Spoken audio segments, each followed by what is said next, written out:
بسم اللہ الرحمن الرحیم۔ السلام علیکم ورحمۃ اللہ۔ آپ دیکھ رہے ہیں روحانی بک یوٹیوب چینل۔ میں ہوں مفتی بلال احمد قادری۔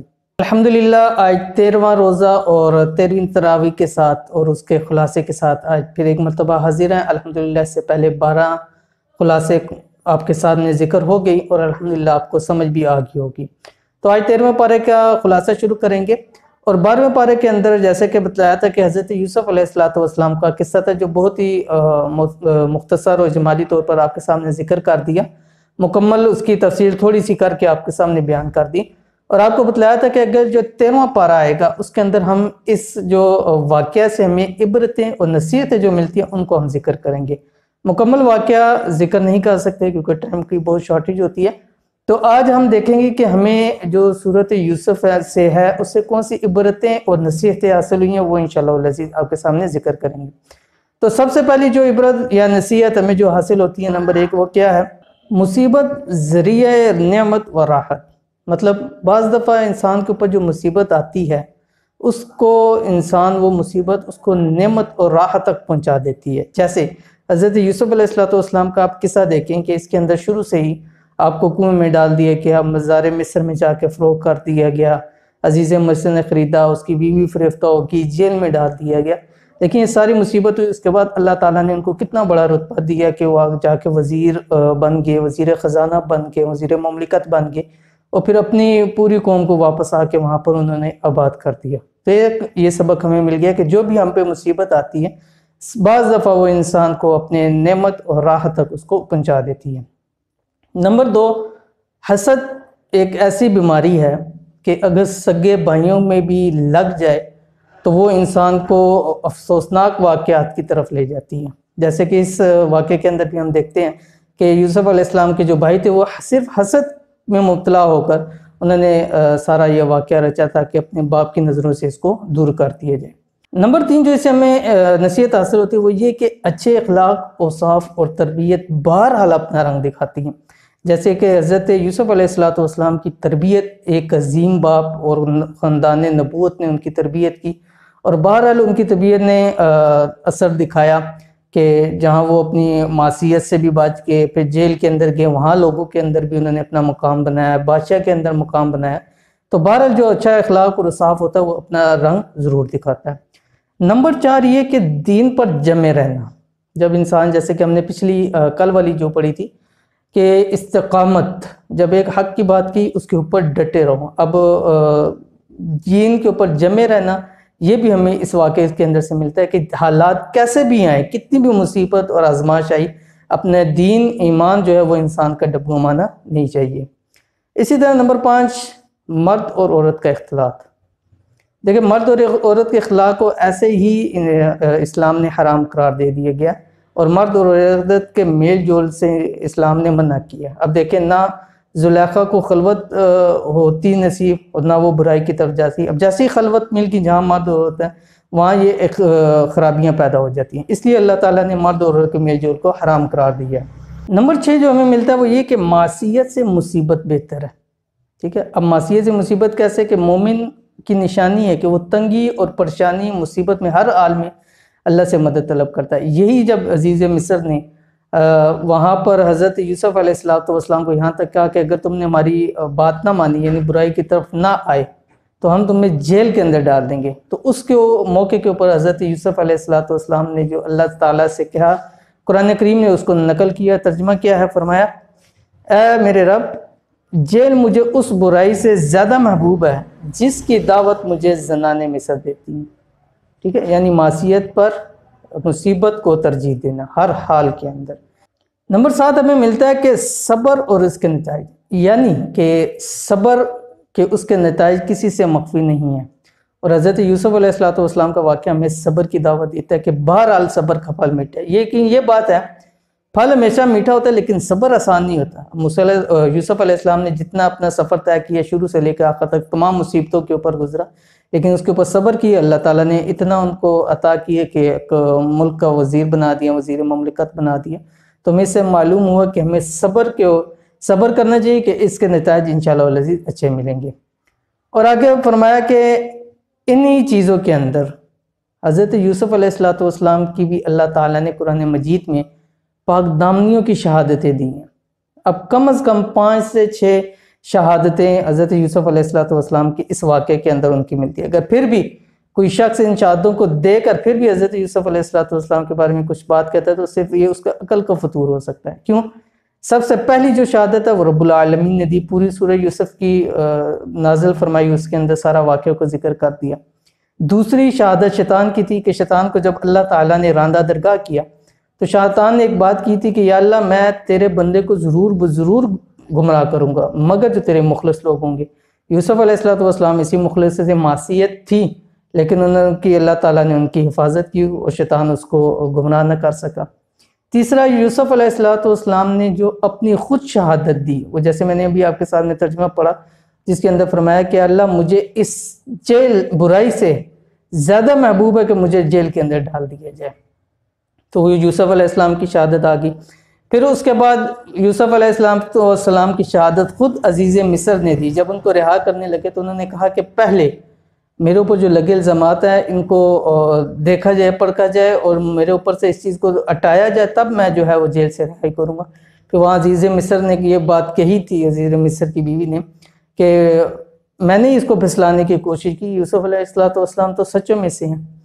اس کے بعد پھر ان کے گھر میں وہ بچہ تھا کہ جس نے یوسف علیہ السلام کی سب سے پہلے شہادت دی کہ اگر قمیض آگے سے پھٹی ہے تو یوسف علیہ السلام جو ہے جھوٹے ہیں، وہ زلیخا سچی ہے، اگر قمیض پیچھے سے پھٹی ہے تو وہ زلیخا جھوٹی ہے، یوسف علیہ السلام سچے ہیں۔ پھر اس کے بعد جو عزیز مصر کی بیوی نے اپنی سہیلیوں کو اس ٹائم کے وقت کی ان کو گھر میں دعوت دی تھی، یوسف علیہ السلام کو بلایا، جنہوں نے اپنی انگلیوں تک کا کاٹ لیا تھا، انہوں نے بھی کہا کہ ہم تک یوسف علیہ السلام کی کوئی برائی آج تک نہیں پہنچی۔ تو یہ 6 تقریباً شہادتیں ہیں جو اللہ تعالیٰ نے پاک دامنی کی خود حضرت یوسف علیہ السلام کی اس قرآن کریم کے اندر ذکر فرما دی۔ اور آخری جو ہمیں اس میں سے سب سے بہترین پوائنٹ ملتا ہے وہ کیا ہے؟ تقدیر بہرحال صورت غالب آتی ہے۔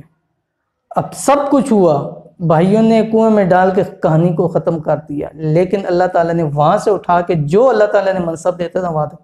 تو انسان کچھ بھی کوئی کسی کے ساتھ کرتا رہے۔ اب جیسے میرے ساتھ بہت سارے مسائل آتے ہیں، لوگوں کے پریشانیوں کے، سب کچھ ہوتا ہے کہ ہمارے ساتھ کیوں ایسے مسائل ہو رہے ہیں، تو یہ بات یاد رکھے، تقدیر بہرحال صورت غالب آتی ہے، اور جو تقدیر میں ہوتا ہے وہی اوپر آتا ہے، چاہے جو کچھ مرضی کرتا رہے۔ اور جو آخری اختتامی عبرت ہے وہ اللہ تعالیٰ نے خود قرآن مجید کے اندر ذکر کر دی، فرمایا کہ ان کے قصے میں عقل مند کے لیے عبرت ہے۔ کیوں؟ یہ ایسی بات نہیں جسے خود بنا لیا جائے، بلکہ یہ ان کتابوں کی تصدیق کرنے والا ہے جو اس سے پہلے نازل ہوئی، اور مومنوں کے لیے ہدایت اور رحمت ہے۔ تو اللہ تعالیٰ نے اختتامی عبرت خود بھی بتلا دی بیچ میں کہ اس پورے قصے کے اندر عقل مندوں کے لیے اللہ تعالیٰ نے جو ہے وہ عبرت رکھی ہوئی ہے۔ اور اس واقعے کو ذکر کرنے کے بعد اللہ تعالیٰ نے مشرکین کو یہ متوجہ کر دیا، بتلا دیا کہ وہ اللہ جو یوسف علیہ السلام کو کنویں سے اٹھا کر مصر کا وزیر بنا سکتا ہے، حکمران بنا سکتا ہے، تو وہی اللہ محمد رسول اللہ صلی اللہ علیہ وسلم کو بھی عزتیں عطا کرے گا۔ وہی اللہ ہے جو اس دین کو غالب کر سکتا ہے۔ اس کے بعد صورت یوسف مکمل ہوتی ہے، آگے صورت رعد شروع ہوتی ہے۔ صورت رعد ترتیبی لحاظ سے 13ویں صورت ہے اور یہ مکی صورت ہے، اور اس کے اندر کل 43 آیات ہیں۔ اور رعد کڑکنے والی بجلی کو کہا جاتا ہے، اس لیے کڑکنے والی بجلی کا ذکر ہے، اس لیے اس صورت کو اس نام سے منسوب کیا گیا۔ اور اس صورت کے اندر اللہ تعالیٰ نے تینوں بنیادی عقائد کو ذکر کر دیا ہے۔ نمبر 1 توحید، نبوت اور بعث بعد الموت، یعنی مرنے کے بعد دوبارہ اٹھایا جانا۔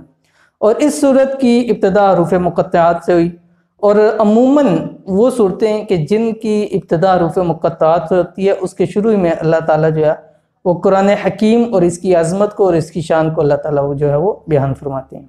اس صورت کی مضامین میں نے جیسے آپ کو بتایا 3 ہے، اور اس میں سے سب سے پہلے اللہ تعالیٰ کی توحید کا ذکر کیا اور بتلا دیا کہ اس کی وحدانیت کے دلائل واضح کر دیے۔ فرمایا کہ آسمان، زمین، سورج، چاند، ستارے، رات، دن، پہاڑ، نہریں، غلجات، مختلف رنگوں کے، ذائقوں کے، خوشبوؤں کے پھل پیدا کرنے والا کون ہے؟ وہی ایک ذات ہے۔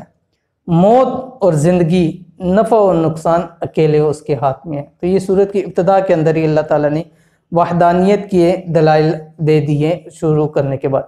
اس کے بعد اللہ تعالیٰ نے بیس بعد الموت یعنی مرنے کے بعد دوبارہ جی اٹھنے کے حوالے سے بحث فرمائی، اور مشرکین جو تھے ان کو یہ بات سمجھ میں نہیں آ رہی تھی۔ کیوں؟ ان کو یہ بات تو سمجھ آ رہی تھی کہ اللہ تعالیٰ کا وجود ہے، اللہ تعالیٰ موجود تو ہے، اس کو وجود کا وہ اقرار کرتے ہیں۔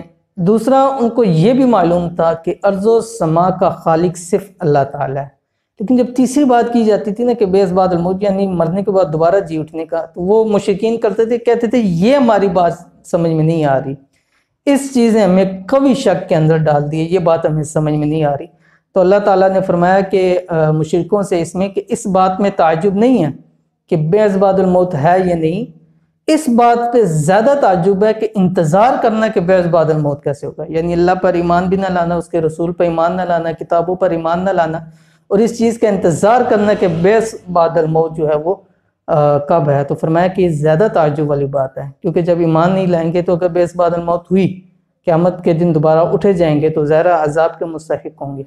آگے اللہ تعالیٰ نے اہل حق اور اہل باطل کی مثال دی، اور اہل باطل کی مثال دی اللہ تعالیٰ نے جھاگ کے ذریعے، کہ جب وہ کسی چیز کے اوپر چڑھتی ہے تو ساری جھاگ نظر آتی ہے لیکن خشک ہوتی ہے تو بالکل ختم ہو جاتی ہے۔ اور اہل حق کی مثال سونا اور چاندی سے دی، کہ جہاں اس کو رکھا جائے وہاں وہ جم رہتے ہیں اور آگ پہ تپنے کے بعد وہ خالص ہو کر نکلتے ہیں، کسی چیز کی اس میں آمیزش نہیں ہوتی ہے۔ اور اس سورت کے اختتام کے اندر اللہ تعالیٰ نے اہل تقویٰ کی کچھ صفات بیان کی۔ کون سی صفات ہیں؟ فرمایا کہ نمبر 1 اللہ کے عہد کو پورا کرتے ہیں، نمبر 2 رشتوں کو جوڑتے ہیں جن کا اللہ تعالیٰ نے حکم دیا ہے، نمبر 3 رب سے ڈرتے ہیں، نمبر 4 حساب سے خوف رکھتے ہیں، نمبر 5 نماز قائم کرتے ہیں، نمبر 6 اللہ کی رضا کے لیے صبر کرتے ہیں، نمبر 7 اللہ کے مال سے خفیہ اور اعلانیہ خرچ کرتے ہیں، نمبر 8 برائی کا جواب بھلائی اور اچھائی سے دیتے ہیں۔ تو یہ فرما دیے کہ اہل تقویٰ کی خصوصیات ہے، ساتھ ہی اہل باطل کی بھی خصوصیات ذکر کرتی، 3 بڑی ان کی خصوصیات ذکر کی۔ پہلی کہ وہ عہد کو توڑتے ہیں اللہ کے، اور جن رشتوں کا اللہ تعالیٰ نے جوڑنے کا حکم دیا ہوتا ہے ان رشتوں کو وہ توڑتے ہیں، اور تیسرا فرمایا کہ زمین کے اندر فساد برپا کرتے ہیں۔ اور اس کے بعد سورت کے اختتام پر اللہ تعالیٰ نے اپنے نبی کی نبوت اور رسالت کی گواہی دی، اور فرمایا کہ یہ گواہی ان اہل کتاب بھی گواہی دیتے ہیں کہ جو کہ تعصب سے پاک ہیں، کیونکہ وہ بھی اہل کتاب جانتے ہیں روز روشن کی طرح کہ رسول اللہ صلی اللہ علیہ وسلم اللہ کے آخری نبی ہیں۔ یہاں پر سورت رات ختم ہوئی اور آگے سورت ابراہیم شروع ہوتی ہے۔ سورت ابراہیم یہ بھی مکی سورت ہے، ترتیبی لحاظ سے 14ویں سورت ہے، 52 کل اس کے اندر آیات ہیں۔ وجہ تسمیہ یہ کہ حضرت ابراہیم علیہ السلام کا اس سورت کے اندر ذکر ہے، اس لیے اس سورت کا نام سورت ابراہیم رکھا۔ اور اس سورت کی ابتدا بھی اللہ پاک نے حروف مقطعات سے کی، اور جیسے ہم نے بتایا کہ عموماً جن صورتوں کی حروف مقطعات سے ابتدا ہوتی ہے اس میں قرآن کی حقانیت، عظمت اور پر دلالت کرتی ہے۔ اور یہاں پر جو اللہ تعالیٰ نے پہلی آیت کے اندر جو قرآن کی عظمت کے بارے میں فرما دیا، اس میں ترجمہ یہ ہے، فرمایا کہ یہ وہ کتاب ہے جسے ہم نے تمہاری طرف نازل کیا تاکہ تم لوگوں کو اندھیروں سے روشنی کی طرف نکالو اپنے رب کے حکم سے۔ تو یہ قرآن کریم کی پہلی آیت کے اندر قرآن کریم کی عظمت پر دلالت کی، اور اس سورت کے اندر بھی انہی 3 عقائد کو، بنیادی عقائد کو ذکر کر دیا ہے۔ نمبر 1 توحید، رسالت اور بیس اور جزا پر ایمان لانا ہے۔ ان سورت کے اندر بھی اسی جو بنیادی عقائد ہے انہی کے ساتھ بحث کی گئی ہے۔ اس کے بعد آگے اللہ تعالیٰ نے آپ علیہ السلام کو جو ہے وہ تسلی دی، جیسا سابقہ سپاروں کے اندر بھی فرمایا کہ اگر یہ آپ کی انکار، دعوت، مخالفت کرتے ہیں تو سابقہ انبیاء کے ساتھ بھی ان کا یہی رویہ تھا۔ اور آگے انبیاء اور قوم کے درمیان میں کچھ گفتگو ہوئی، وہ اللہ تعالیٰ نے ذکر کی۔ نمبر 1 کہ مشرکین اللہ کے وجود کے بارے میں شک کرتے تھے، اور ان کا سوال تھا کہ جس چیز کی طرح تو ہمیں بلاتے ہو اس کے اندر ہم قوی شک کے اندر ہیں، یعنی اللہ کے وجود کی اور سارے وحدانیت توحید کے اوپر بناتے ہو، تو کہتے تھے ہمیں اس کے اوپر قوی شک ہے، ہم کیسے اس چیز پر ایمان لے آئیں؟ تو اس کے بارے میں قرآن کریم نے جواب دیا کہ اے اللہ کے بندو، کیا تم اللہ کے بارے میں شک کرتے ہو جو آسمان اور زمینوں کا پیدا کرنے والا ہے؟ اس کے بعد اگلا سوال وہ کرتے تھے کہ بشر رسول نہیں ہو سکتا۔ مشرکین کا خیال تھا کہ جو بشر ہے وہ کیسے رسول بن سکتا ہے؟ تو اس کے بارے میں جو قوم تھی، انبیاء تھے، انہوں نے جواب دیا اور فرمایا کہ بے شک ہم بشر ہیں، لیکن بشر کا رسول ہونا محال نہیں، کیونکہ ہماری طرف وحی کی جاتی ہے اور جس کی طرف وحی کی جاتی ہے وہ رسول ہوتا ہے۔ تیسرا ان کا سوال تھا کہ جو ہم مطالبے کرتے ہیں ان مطالبوں کی بیس پر ہمیں معجزات کو دکھایا جائے، اور کہتے تھے کہ ہمیں وہ معجزے کیوں نہیں دکھاتے جن کا ہم مطالبہ کرتے ہیں؟ تو انبیاء نے جواب دیا کہ یہ اللہ کا اختیار ہے، اللہ اگر چاہے گا تو دکھائے گا، اگر وہ نہیں چاہے گا تو نہیں دکھائے گا، اس میں ہمارا کوئی اس میں اختیار نہیں ہے۔ آگے پھر حضرت ابراہیم علیہ السلام کی دعاؤں کا ذکر کیا جو انہوں نے اپنے لیے، اولاد کے لیے اور مکہ کے رہنے والوں کے لیے انہوں نے دعائیں کی تھی، ان کا اللہ تعالیٰ نے ذکر کیا۔ اور کون سی دعائیں کی تھی؟ نمبر 1 امن، نمبر 2 رزق، نمبر 3 دلوں کے ملان، نمبر 4 اقامت الصلاۃ، اور نمبر 5 مغفرت کی درخواست کی، جو اللہ تعالیٰ نے ان کی تمام دعاؤں کو اللہ تعالیٰ نے یہاں پر قبول فرمایا۔ آگے 2 شجرہ یعنی درختوں کا ذکر کر دیا، ایک پاک اور ایک خبیث کا۔ اور شجرہ طیبہ و خبیثہ، حق اور ایمان کے کلمے کو شجرہ طیبہ سے تعبیر کیا گیا، اور گمراہی اور ضلالت کے کلمے کو جو ہے وہ شجرہ خبیثہ سے جو ہے وہ تشبیہ دی گئی۔ اور آگے فرمایا کہ کلمہ طیبہ کیا ہے؟ جس دل کے اندر اتر جائے گا تو اس کی جڑیں بڑی مضبوط ہوں گی اور پھل شیریں ہوگا۔ اور کلمہ خبیثہ کے بارے میں فرمایا کہ اس کے لیے قرار ہی نہیں ہوتا، اور وہ جو درخت ہے، شجرہ ہے، وہ بھی بے ثمر ہوتا ہے۔ اور اسی طرح سورۃ ابراہیم کی آخری رکوع کے اندر اللہ تعالیٰ نے جو ہے جہنم کی ہولناک عذابوں کا تذکرہ کیا، اور جیسے کہ آغاز سورت کے اندر اللہ تعالیٰ نے قرآن کی عظمت و شان کو، دلالت کو ذکر کیا، قرآن کے آخر کے اندر بھی اللہ تعالیٰ نے اس کے مقصد نزول کا ذکر کیا، جس کا ترجمہ یہ ہے کہ قرآن لوگوں کے لیے اللہ کا پیغام ہے۔ کیوں؟ تاکہ اسے ان سے ڈرایا جائے اس کے ذریعے، تاکہ وہ جان لیں کہ وہی ایک اکیلا معبود ہے، اور تاکہ اہل عقل نصیحت حاصل کریں۔ اور اس پر یہ سورۃ ابراہیم کو مکمل کیا، اور یہاں پر جو پارہ آج کا ہمارا تھا وہ بھی 13واں پارہ مکمل ہو گیا۔ تو امید کرتے ہیں آج کی یہ ویڈیو آپ کو پسند آئی ہوگی۔ ویڈیو پسند آئے تو لائک شیئر کر دیں، اور ملتے ہیں پھر اچھی نیکسٹ ویڈیو کے اندر، تب تک کے لیے اجازت دیجیے، اللہ حافظ۔ Thanks for watching. Don't forget to like, subscribe and share. مزید ویڈیو دیکھنے کے لیے ہمارا چینل سبسکرائب کریں، گھنٹی کا بٹن دبائیں اور نئی ویڈیو سے باخبر رہیں۔